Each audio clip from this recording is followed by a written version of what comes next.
శ్రావణ మాసంలో పరమశివుడిని ఇలా పూజించండి. కోరికలు నెరవేరుతాయి.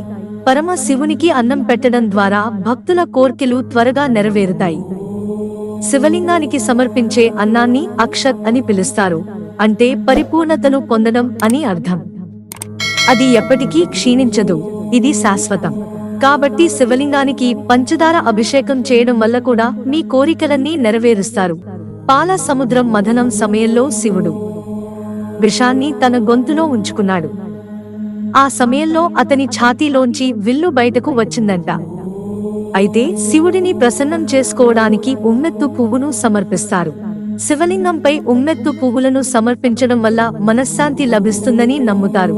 శ్రావణ మాసంలో శివుడికి సెమి ఆకులను సమర్పించడం వల్ల ఆశించిన ఫలితాలు లభిస్తాయంట. శ్రావణ మాసంలో సోమవారం ఉదయం శివాలయానికి వెళ్లి తూర్పు లేదా ఉత్తరం వైపు కూర్చొని శివుడికి సెమి ఆకులను సమర్పించాలి. ఓం నమః శివాయ మంత్రాన్ని సెమి ఆకులను సమర్పించేటప్పుడు జపించాలి.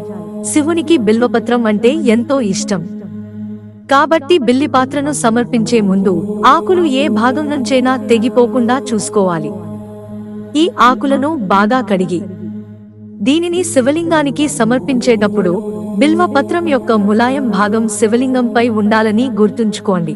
పూజ సమయంలో శివలింగంపై ఓం నమః శివాయ జపంతో పాటు రాగి పాత్రతో జలాభిషేకం లేదా పాలాభిషేకం చేయాలి.